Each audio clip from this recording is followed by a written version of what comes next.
Nice se souvient du Paillon, rivière aux lavandières. Enceinte naturelle du vieux village, elle contournait la colline du château en une courbe sensuelle. Mais cette douceur fut martyrisée par tant de béton. Aujourd'hui, il s'agit de réécrire cette belle histoire en recomposant une vallée verte menant jusqu'à la mer. Elle révèle les plus beaux paysages niçois, tel jadis le Paillon. Un vaste ruban fait de pierres naturelles d'herbes fines et d'eau douce tisse le lien entre le théâtre et la plage. De part et d'autre, les frondaisons redessinent de grandes lisières, telles les ripisylves de l'ancienne rivière.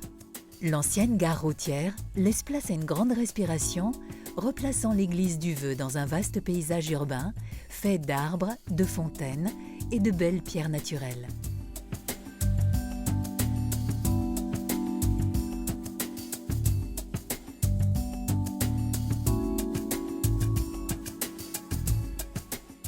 La métamorphose se poursuit en dégageant l'architecture remarquable du lycée, trop longtemps cachée par le parking.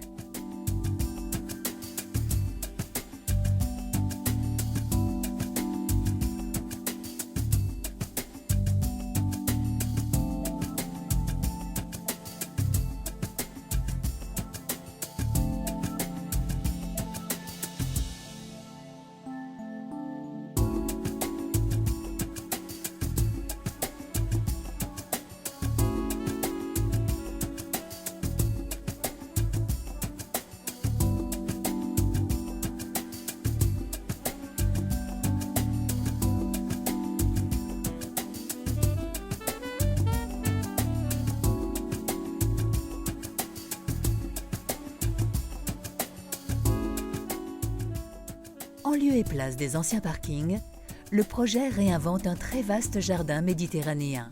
Les Niçois pourront alors jouir de ce ruban de verdure où s'égrènent tantôt des nappes d'eau bruissantes et brumisantes, tantôt de belles sculptures de jeux pour les enfants. De la place Masséna, les jardins viennent nous inviter à la flânerie, au jeu, à la promenade. Ainsi, les plus belles vues vers le Vieux-Nice et la colline du château sont, elles, révélées, dévoilées.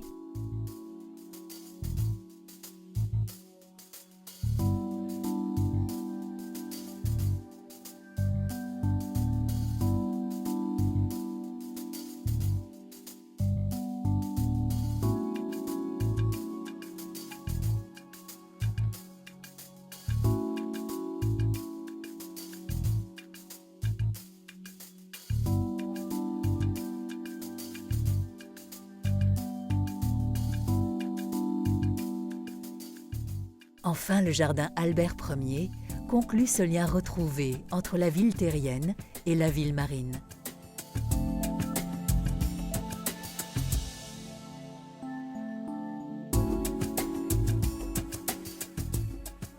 La fontaine des Tritons termine la promenade et le regard est dirigé vers la mer à l'horizon.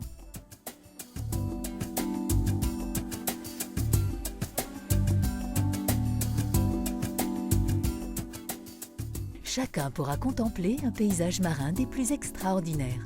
Celui de la baie des Anges, s'illuminant les soirs de fête de grandes lumières chatoyantes qui évoqueront le rayonnement universel de Nice.